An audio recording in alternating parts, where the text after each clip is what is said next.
Bonjour les Sakura, c'est Morgane. J'avais entamé il y a quelques semaines une nouvelle série de vidéos sur la chaîne de Rosalis dédiée à des titres publiés au Japon mais pas encore édités en France. Je continue cette série de vidéos en vous parlant en fait du titre qui m'a absolument le plus enthousiasmé cette année 2020 parmi tout ce que j'ai pu lire au Japon dans les magazines de prépublication shonen ou shoujo. C'est vraiment mon gros coup de cœur. C'est un titre, je vais vous le faire découvrir aujourd'hui, Yubisaki to Ren Ren, qui a un sous-titre anglais qui est A Sign of Affection. Une histoire d'amour sur fond de langage des signes. C'est vraiment sublime. Je vais vous expliquer pourquoi tout de suite. Alors, Yubisaki to Ren Ren, l'histoire tourne autour de Yuki, une jeune étudiante à l'université, malentendante depuis toujours, et qui, du coup, évolue dans cet univers, l'univers des entendants, un petit peu avec du recul. Elle montre une certaine timidité. L'histoire s'ouvre sur son monde, qui est un monde où elle entend certes un peu des bruits, mais elle ne peut pas répondre aux personnes, sauf si elle arrive à lire sur leurs lèvres. Donc l'histoire commence alors qu'elle se fait interpeller dans le métro par un étranger, on imagine un Américain qui cherche son chemin. Heureusement, il y a quelqu'un d'autre qui intervient à ce moment-là, Itsuomi, qui est en fait dans la même université qu'elle, et qui va renseigner l'étranger en question. C'est leur première rencontre, et tout de suite on voit sur 2 pages beaucoup d'intensité dans cette rencontre, beaucoup d'éléments forts, et on voit qu'elle utilise le langage des signes pour s'exprimer, pour faire comprendre qu'elle n'entend pas. Aussi on le voit à travers cette double page, son appareil auditif est montré.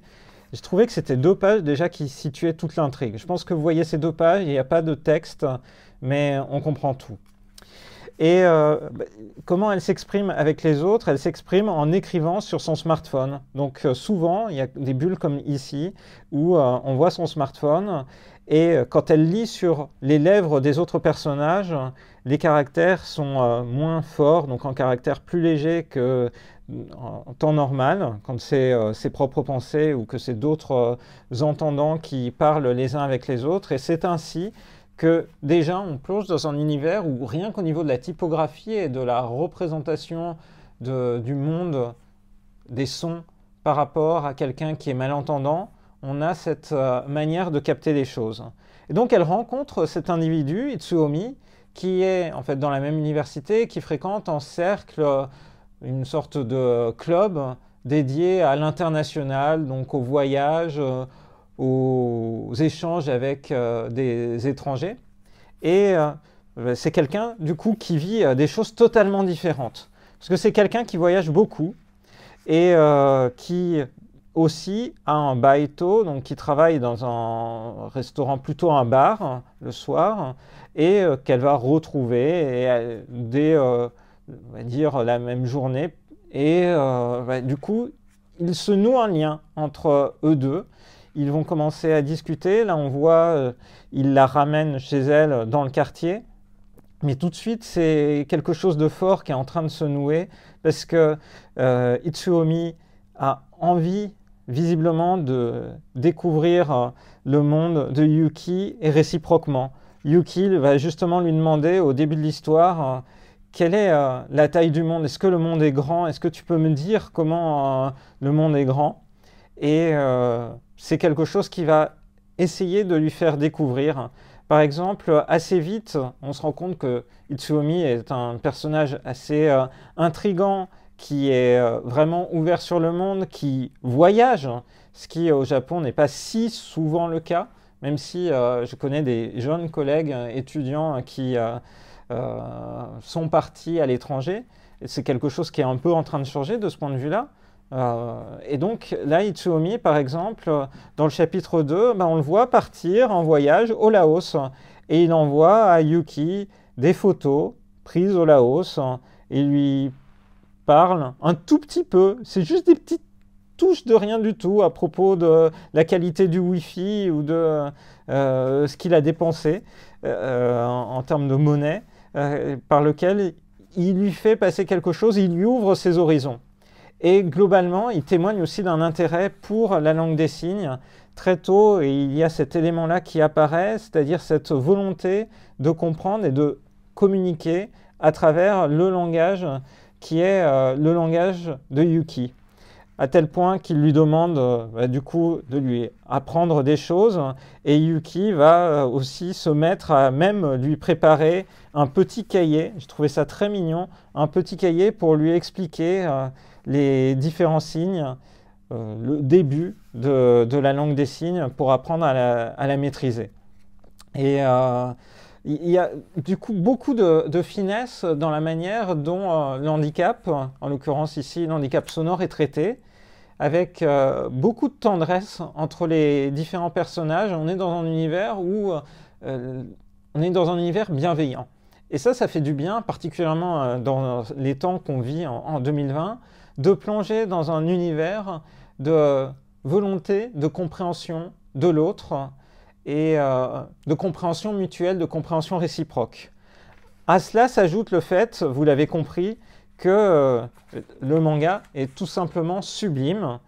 Je trouve qu'il y a beaucoup d'émotions, beaucoup d'éléments qui transparaissent dans chacun des dessins. Je l'ai lu plusieurs fois pour situer la chose, et je me régale à chaque relecture de ce titre, Yubisaki to Renren, qui compte actuellement un tome paru. Le deuxième tome va paraître au Japon au mois de mai.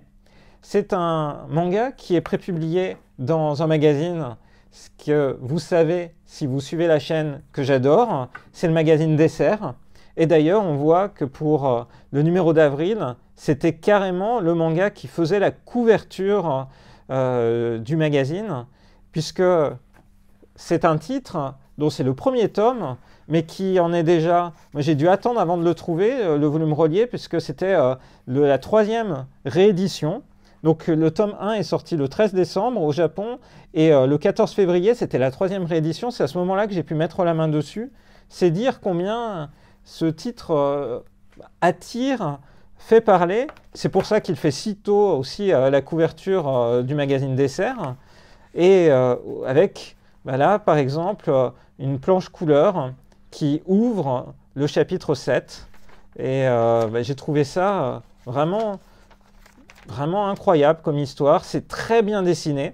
Donc quand on creuse un petit peu, on se rend compte que la mangaka, en fait, pas la mangaka, mais le duo d'autrices qui est derrière cette histoire, donc Morishita Su, c'est un duo qui a déjà signé des œuvres en France, dont un titre qui nous avait beaucoup plu avec Rosalis par son aspect graphique, c'est le manga Hibi Chocho, que vous avez peut-être eu l'occasion de lire. Et si vous n'avez pas eu cette chance, je vous recommande, pour vous familiariser avec l'univers de ces mangaka, d'aller plonger dans cette histoire qui était aussi pleine de mignonneries et très très réussie graphiquement.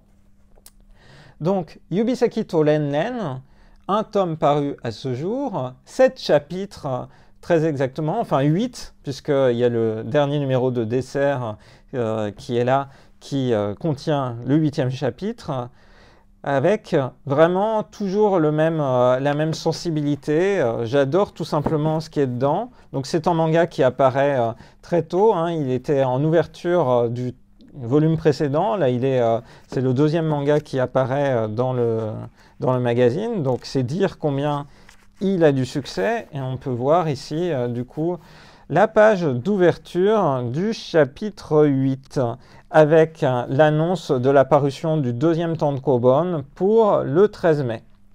Voilà, donc s'il y a un titre que je ne peux qu'espérer voir apparaître en France, c'est vraiment ce manga-là. J'espère que cette présentation de Yubisaki to Renren vous aura plu, même si pour l'instant vous ne pouvez pas mettre la main dessus en France, en tout cas traduit en français. Et je n'ai plus qu'à croiser les doigts pour que des éditeurs en France s'emparent de la licence de ce titre qui est vraiment excellent et qui promet énormément. J'espère que cette vidéo vous a plu et je vous donne rendez-vous à très bientôt dans une prochaine chronique sur la chaîne de Rosalis. Bye bye!